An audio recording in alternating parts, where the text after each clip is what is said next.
So hello dear students. तो आज हम लोग पार्ट 7 करने वाले हैं, जिसमें हम लोग एम करीम बुक का सॉल्यूशन कर रहे हैं। चैप्टर नंबर 6, चैप्टर का नाम न्यूटन्स लॉ ऑफ मोशन। तो इस पार्ट में आपका क्वेश्चन नंबर 31 to 35 कवर होगा, और क्वेश्चन नंबर 1 to 30 का ऑलरेडी पीछे के प्रीवियस पार्ट्स में सॉल्यूशन आ चुका है, जिसका लिंक मैंने नीचे डिस्क्रिप्शन में डाल दिया है प्लेलिस्ट का। आपको अगर पीछे का देखना हो तो वहाँ से देख सकते हैं। तो क्वेश्चन नंबर 31 से सॉल्व करना स्टार्ट करते हैं हम लोग। तो क्वेश्चन नंबर 31 आपका ऐसा है, अगर आप साथ में बुक भी रख सकते हैं अगर आपको छोटा दिख रहा हो क्वेश्चंस तो। चलिए, तो क्वेश्चन नंबर 36 से 2 block of mass 8 kg and 4 kg are connected by a string as shown. Calculate their acceleration if they are initially at rest on the floor when force of 60 Newton and 100 Newton is applied on the pulley in upward direction. The string and pulley is massless and also the pulley is smooth. तो यहाँ अपने पास एक ideal पुली है, तो मैं इसका एक rough sketch पहले एक ड्रॉ कर देता हूँ। इस तरह से पुली पड़ा हुआ है, और इस पुली के सहारे आपका 2 मास ग्राउंड पे पड़ा हुआ है। 1 मास आपका जो है वो 8 kg का है and another mass is of 4 kg। Okay, तो ये आपका ग्राउंड पे इस तरह से पड़ा हुआ है, और यहाँ पे जो फोर्स है वो F फोर्स है। और इस क्वेश्चन में जो पार्ट 1 सॉल्व करना है, पार्ट 1 में आपको F की वैल्यू को 60 मान के सॉल्व करना है। मतलब F अगर आपका 60 न्यूटन है, तो सबसे पहले तो देखिए यहाँ पे हमने क्या बनाना है, एफ बी डी कैसे बनाएंगे, तो नीचे क्या लगता है, mg फोर्स लगता है। तो इसमें अगर m के जगह 4 और g के जगह 10 पुट करोगे तो नीचे की तरफ कितना फोर्स हो गया, 40 न्यूटन। ठीक उसी तरह इसमें नीचे कितना फोर्स लगेगा, 8g, यानी 8 mg फोर्स लगेगा, 8g यानी 80 न्यूटन। ओके, तो इसमें नीचे की ओर 80 न्यूटन और इसमें नीचे की ओर 40 न्यूटन। और एक टेंशन तो ऊपर, यहाँ टेंशन इस डायरेक्शन में एक्ट करेगा और इस पॉइंट के लिए टेंशन इस डायरेक्शन में एक्ट करेगा। तो जरा देखो, अगर ये F अगर 60 न्यूटन है according to first part of the question, तो ये टेंशन T और T कितने के बराबर हो जाएगा, ये दोनों टेंशन आपका 30 न्यूटन के बराबर होगा, तभी तो वो 60 होगा। ये भी 30 न्यूटन, तो ये 30 तभी तो ये यहाँ का 60 होगा, है ना। तो यहाँ पे आपका इस तरह से होगा। अब हमने देखना है ये क्या निकालना है हमें, then string pulley also if हमें फाइंड आउट क्या करना है, if they are initially raised when force applied on the pulley upward, the string and pulley is massless. Okay, तो हमें कैलकुलेट द एक्सेलरेशन फाइंड करना है। तो जरा देखिए यहाँ पे ये 30, तो अब यहाँ भी तो 30 न्यूटन, मतलब टेंशन 30 न्यूटन है। तो जरा सोचो, इस स्ट्रिंग में 30 न्यूटन टेंशन अपवर्ड लग रहा है और नीचे 40 न्यूटन फोर्स लग रहा है, तो कभी भी ये ब्लॉक ऊपर की ओर उठेगा क्या, नहीं उठेगा, क्योंकि ऊपर खींचने वाला फोर्स 30 न्यूटन है और नीचे खींचने वाला फोर्स 40 न्यूटन है। तो इस ब्लॉक का एक्सेलरेशन क्या हो जाएगा, 0।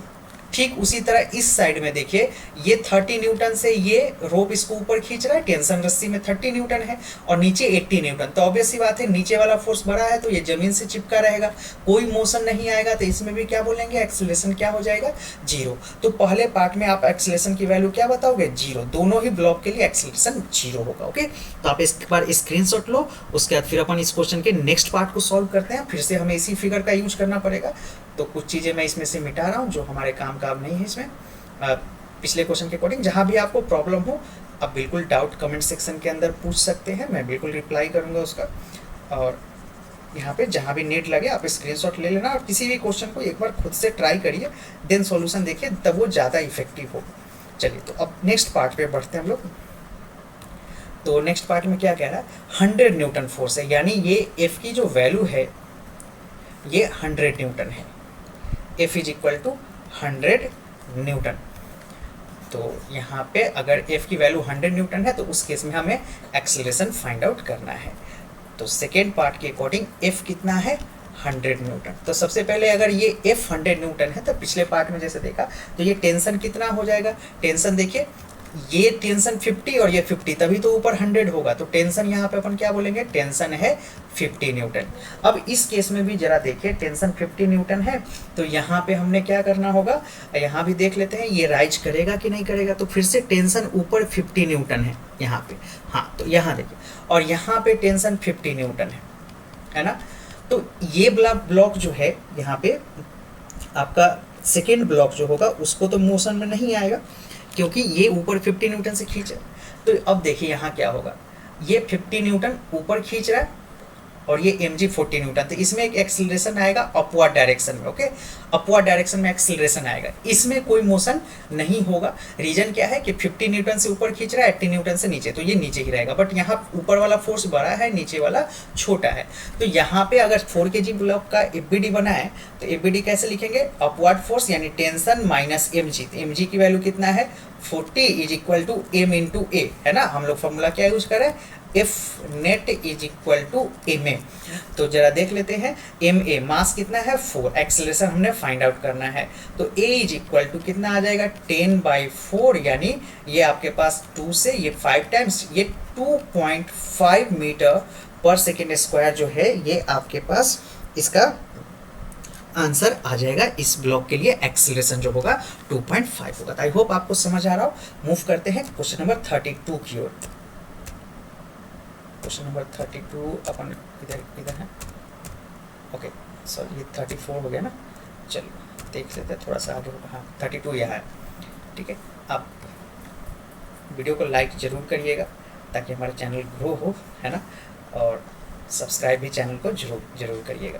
आगे आने वाले टाइम पे और भी सॉल्यूशन, बाकी चैप्टर्स के भी सॉल्यूशन आपको मिल जाएंगे धीरे धीरे हमारे चैनल पे। और वीडियो अगर आप काफ़ी दिन बाद वॉच कर रहे हैं तो ऑलरेडी बहुत सारा वीडियो का सॉल्यूशन आ चुका होगा। थ्योरी लेक्चर्स भी ऑलरेडी अवेलेबल है, तो चैनल पे जरूर एक बार विजिट करिए, आपको किसी भी थ्योरी के लिए भी जरूरत पड़े तो। चलिए क्वेश्चन नंबर 32 है। In the above question calculate the acceleration of block m1 m2 if the pulley is lifted up with 200 Newton. अगर पुल्ली को 200 न्यूटन से ऊपर की ओर लिफ्ट करें तो इस क्वेश्चन को हम लोग सॉल्व आउट करते हैं। यहाँ पे देखिए इसी फिगर में वापस चलते हैं हम लोग जो अभी सॉल्व कर रहे थे। चलिए यहाँ थोड़ा सा कुछ चीज़ों को मैं मिटा रहा हूँ।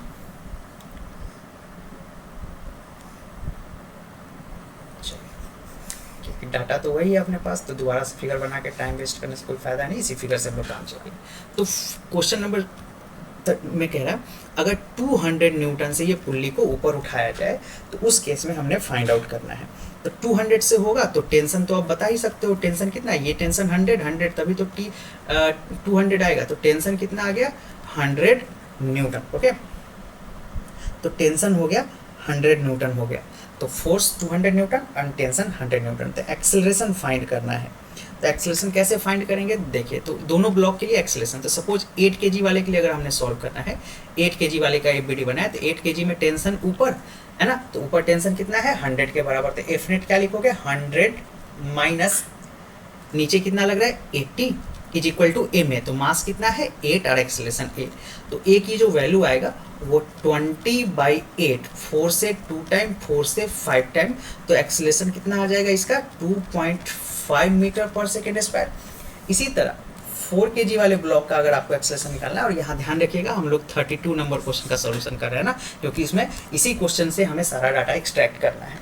तो 4 kg वाले का एफबीडी बना है तो ये टेंशन ऊपर की ओर एक्ट कर रहा है, mg नीचे, तो ऊपर कितना 100। तो एफ नेट क्या हो जाएगा 100 माइनस 40 इज इक्वल टू ए में मास कितना 4 इंटू ए।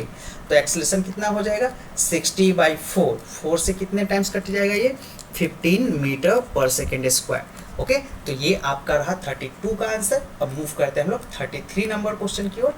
ओके, तो 33 नंबर क्वेश्चन ऐसा है, इसमें 2 पार्ट हमने सॉल्व करना है, तो इसको सॉल्व कर लेते हैं हम लोग, देखते हैं। तो देखिए अब यहीं पे मैं थोड़ा इसको जूम कर देता हूँ और कोशिश करता हूँ इसी में मैं आपको सॉल्व करके दिखा दूँ, है ना। ओके चलिए इस क्वेश्चन को अपन इसी फिगर में सॉल्व करेंगे। चलिए तो क्वेश्चन कह रहा है calculate the upward acceleration of the block of mass m in the 2 cases shown in the figure. Okay, तीन दोनों केसेस में अपवर्ड एक्सेलरेशन फाइंड करना है। तो जरा देखो नीचे कितना लगेगा 2m है तो 2mg नीचे लगेगा, ऊपर क्या लगेगा टेंशन, है ना, और ऊपर इसमें टेंशन लगेगा। फिर इसी तरह इसमें नीचे क्या लगेगा मास m है तो mg, ऊपर क्या लगेगा टेंशन लगेगा। अब जब एक्सेलरेशन की बात करें तो देखो 2mg नीचे है तो ऑब्वियस सी बात है ये ब्लॉक नीचे जाएगा a एक्सेलरेशन से, तो ये ब्लॉक उतने ही a एक्सेलरेशन से ऊपर आएगा। तो हमने एक्सेलरेशन फाइंड करना है तो एफबीडी बना लेते हैं। तो एफबीडी कैसे बनाएंगे 2m वाले ब्लॉक का, तो फॉर्मूला हम लोग क्या यूज करेंगे, फॉर्मूला तो वही यूज करना है, F net is equal to m into ए।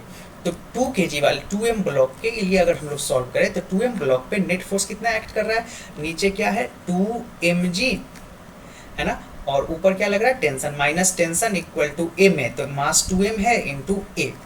इसी तरह m ब्लॉक वाले के लिए सॉल्व करें तो m ब्लॉक में देखिए एक्सेलरेशन ऊपर है, तो जो ऊपर है तो ऊपर का फोर्स बड़ा हो जाएगा, तो tension minus mg equal to m into a, चूँकि सेकेंड ब्लॉक का मास m है। तो इन दोनों को अगर आप सॉल्व करोगे तो ये दोनों इक्वेशन को इक्वेशन 1 और इक्वेशन 2 मान के आप सॉल्व करो तो देखो ऐड करने पे ये टेंशन टेंशन कैंसिल आउट हो जाएगा और ये आ जाएगा आपके पास mg is equal to 3ma है ना। तो m से m भी कट जाएगा है ना, ये g नहीं है सॉरी ये a है ना, 3m इंटू a, तो m से m कट गया, एक्सेलरेशन इज इक्वल टू कितना आ गया g/3, तो एक्सेलरेशन की वैल्यू है g/3। ओके, तो इस ब्लॉक का एक्सेलरेशन कितना हो गया आपके पास g/3 हो गया। अब यहाँ पे इस केस में तो हमारा आंसर भी देखिए g/3 है, तो आंसर मैच करके अब सेकंड केस पे चलते हैं। अब यहाँ देखिए इस क्वेश्चन में कई बार बच्चों को देख के क्या लगता है ना कि दोनों क्वेश्चन सेम है, क्योंकि यहाँ भी तो 2mg एक्ट कर रहा है, बस ये ब्लॉक है, बट दोनों क्वेश्चन में डिफरेंट है। यहाँ 2mg इस ब्लॉक पे लग रहा है, देखिएगा ये जो ब्लॉक है इस पे 2mg लग रहा है ना। कई बार बच्चे सोच लेते हैं कि इस पे 2mg है, यहाँ भी नीचे 2mg है, तो आंसर सेम रहेगा, बट यहाँ जो 2mg है ये इस ब्लॉक पे लग रहा है। अगले केस में इस ब्लॉक को यहाँ से काट के हटा दिया गया है। अब ये 2mg जो है ना ये किस पे लग रहा है, रोप पे लग रहा है, रोप पे 2mg लग रहा है, यानी यहाँ पे रोप पे जब लगेगा 2mg यानी रोप में टेंशन कितना है 2mg, आप डायरेक्ट रोप को पकड़ के खींच रहे हो तो टेंशन की वैल्यू आपके पास 2mg है। तो ये फर्क है दोनों क्वेश्चन में। अब हम लोग इसको सॉल्व आउट करते हैं। चलिए, तो यहाँ पे देखिए अब इस ब्लॉक के लिए जब सॉल्व करें तो यहाँ पे हमारे पास क्या आ जाएगा, टेंशन ही हमारे पास ये इस नीचे 2mg है, तो ये मान लीजिए a एक्सेलरेशन से ऊपर जाएगा है ना, तो और टेंशन ऊपर एक्ट करेगा, नीचे क्या एक्ट करेगा, नीचे mg एक्ट करेगा। तो इस ब्लॉक के लिए अगर हम लोग सॉल्व करें तो tension minus mg F net is equal to m into a.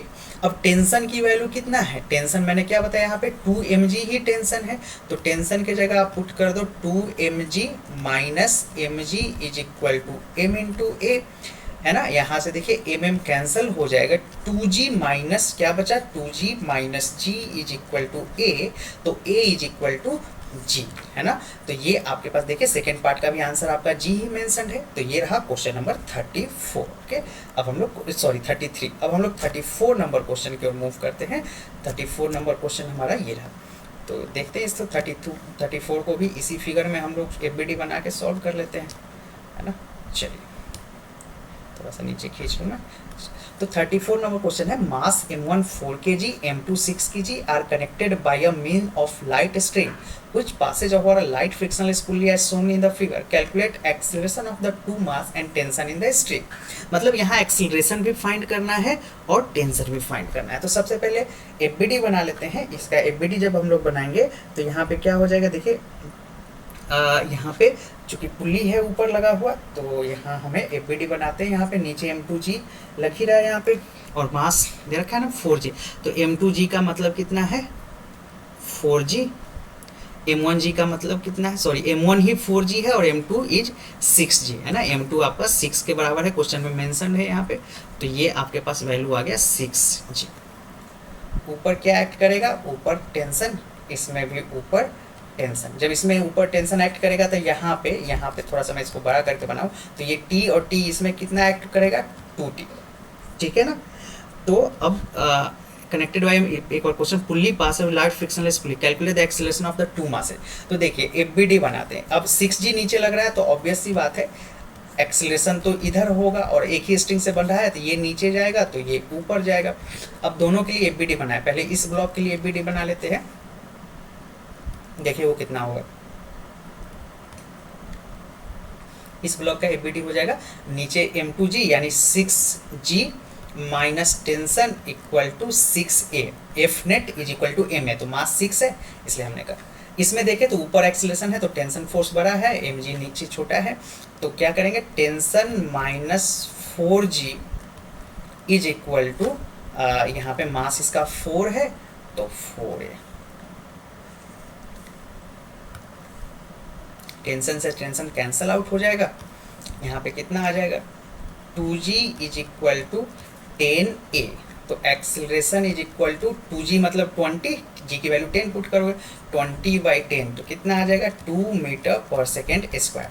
तो आपके पास देखिए एक्सेलरेशन आ गया। अब टेंशन फाइंड करना है, तो जब आपको एक्सेलरेशन पता चल गया तो किसी भी एक इक्वेशन में आप एक्सेलरेशन की वैल्यू फाइंड करो, निकल जाएगा। तो देखिए सेकेंड इक्वेशन है t minus 4g is equal to 4a।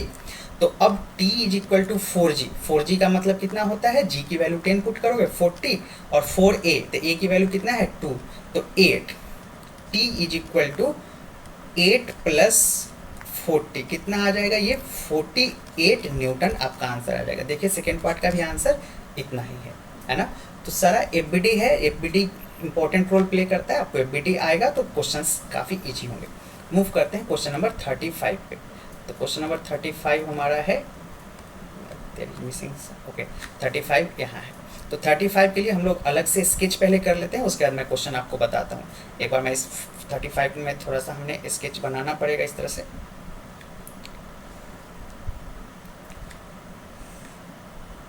ना इस तरह से हमारा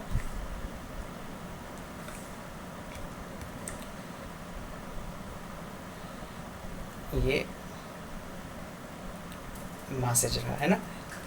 चलिए तो M2 मास है, यहाँ पे M2 मास है और यहीं से एक पुली लगा है।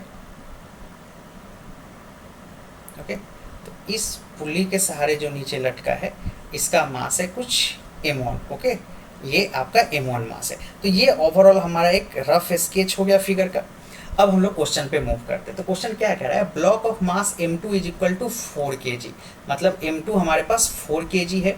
ठीक है, rest on a smooth plane as 30 degree angle पे, ये 30 डिग्री एंगल पे रेस्ट कर रहा है। तो it connected by a light string, ये लाइट स्ट्रिंग से कनेक्टेड है यहाँ पे। तो इसमें देखिए लाइट स्ट्रिंग से connected whose passes over smooth pulley है ना। तो न्यूटन लॉ इसमें पुली आइडियल पुली है। अनदर मास M1 6 kg। ओके, M1 की वैल्यू हम लोग को 6 kg लेना, hanging vertically. Calculate the acceleration of block and also tension in the string. Okay, तो अब हमने पहले तो इसमें ये चेक करना पड़ेगा कि एक्सेलरेशन आखिर किस डायरेक्शन होगा। तो उसके लिए हम लोग एफ बनाते हैं। तो देखिए एफ बनाएंगे तो M1g नीचे एक्ट कर रहा है और M1 की वैल्यू कितना दे रखा है, M1 6 kg दे रखा है। तो हम लोग नीचे क्या लिख लें, नीचे 6g एक्ट कर रहा है तो ऊपर टेंशन। अब चूंकि एक ही रोप है तो इसमें भी टेंशन इधर की ओर एक्ट करेगा। अब M2 का एफ बनाए तो M2 पे नीचे क्या लगेगा, M2g। तो M2 की वैल्यू कितना है 4 kg। तो हम लोग यहीं पे लिख लेते हैं कि ये 4g वैल्यू यहाँ पे नीचे लगेगा। अब M2 का एफ बना लेते हैं यहाँ पे। अब जी नीचे ये लगेगा तो नॉर्मल कहाँ लगेगा, नॉर्मल ऐसे परपेंडिकुलर लगेगा। अब 4g का एफ बनाएंगे तो ये हमारा हो जाएगा थीटा और एक इधर की ओर हो जाएगा, है ना। अब वेक्टर में आपने सीखा ही होगा। तो ये थीटा मतलब ये 30 डिग्री के बराबर है, ये 30। तो ये कितना हो जाएगा, थीटा से चिपका हुआ कंपोनेंट 4g cos थीटा और ये नीचे क्या हो जाएगा 4g sin थीटा। तो अब हमने देखना है कि नीचे खींचने वाला कौन है 6g और इस साइड खींचने वाला फोर्स कौन है 4g sin थीटा। यहाँ पे मोशन इस डायरेक्शन में हो रहा है, इसलिए यहाँ पे जो होगा ये नॉर्मल और ये दोनों एक दूसरे के वैल्यू को नलीफाई कर देंगे, कैंसल आउट कर देंगे, क्योंकि सारा मोशन इस डायरेक्शन में हो रहा है या तो इस डायरेक्शन में, जो हमने अभी चेक करना है। तो करते हैं चेक इसमें। तो हमने देखना है 4g sin थीटा या 6g, जिसमें जो बड़ा होगा वो अपनी तरफ ब्लॉक को लेके जाएगा। तो यहाँ पे 4g sin थीटा की वैल्यू अगर आप चेक करोगे तो 4g sin थीटा यानी 4 × 10 और sin 30 की वैल्यू अगर आप पुट करोगे तो ये हो जाएगा आपके पास 10 × 1/2, है ना। थीटा 30 डिग्री दे रखा है तो 2 से 2 टाइम्स, तो ये कितना आ जाएगा 20 न्यूटन आ गया इस डायरेक्शन में। अब 6g का मतलब कितना हो गया, 6g का मतलब ऑलरेडी 60 न्यूटन हो गया। तो ऑब्वियस सी बात है ये 6g फोर्स बड़ा है तो सारा का सारा सिस्टम इधर की ओर चलेगा। ए एक्सेलरेशन से अगर ये नीचे जाता है तो ये ब्लॉक ए एक्सेलरेशन से इस डायरेक्शन में जाएगा। अब बस एफ बनाइए, यहाँ पे दोनों का इक्वेशन ऑफ मोशन लिखते हैं और सॉल्व करते हैं। तो M2 ब्लॉक के लिए, इस ब्लॉक के लिए, है ना, इस ब्लॉक के लिए हम लोग सॉल्व अगर बनाए तो देखिए इधर एक्सेलरेशन तो tension minus 4g sin theta, F net इस पे लिखेंगे तो टेंशन माइनस, देखिए tension minus 4g sin theta equal to m है, यही करना है। तो 4g sin थीटा की वैल्यू तो हम लोग निकाल चुके हैं, कितना 20। तो tension minus 20 is equal to m है। तो M2 कितना है 4 kg, तो 4 × a, उसी तरह अब नीचे वाले का बनाए तो नीचे वाले का 6g का मतलब अब एक्सेलरेशन नीचे है तो 6g बड़ा हो जाएगा। तो आप क्या लिखोगे 60 minus tension is equal to mass कितना है, मास है 6a। तो देखिए यहाँ पे टेंशन से टेंशन हो जाएगा कैंसल आउट, यहाँ पे आपने सॉल्व करना है इसको। तो सॉल्व अगर आप करोगे तो देखो यहाँ पे -20 और 60 कितना हो जाएगा, ये 40 is equal to 10a। Acceleration कितना आ जाएगा 4 मीटर पर सेकेंड स्क्वायर, है ना। तो 4 मीटर पर सेकेंड स्क्वायर आपका एक पार्ट का एक्सेलरेशन आ गया। आई थिंक टेंशन भी हमने कैलकुलेट करना है, तो टेंशन कैलकुलेट करना है तो दोनों में से किसी भी एक इक्वेशन में आप एक्सेलरेशन की वैल्यू पुट कर दो, आपके पास टेंशन आ जाएगा। तो चलो मैं इक्वेशन 2 में ही पुट करता हूँ, 60 minus T is equal to 6a। तो 6 इंटू एक्सेलरेशन की वैल्यू 4 है तो 24, टी इक्वल टू 60 माइनस 24 कितना आ जाएगा ये आपके पास, देखिए 60 माइनस 24 करेंगे तो ये 36 न्यूटन आपके पास आंसर आएगा। ओके, तो this is all about in this video. अगली वीडियो में हम लोग आगे का क्वेश्चन करेंगे, तो वो प्लेलिस्ट में आप चेक कर लीजिएगा, प्लेलिस्ट में आपका अपलोड हो जाएगा। Thanks for watching, thank you.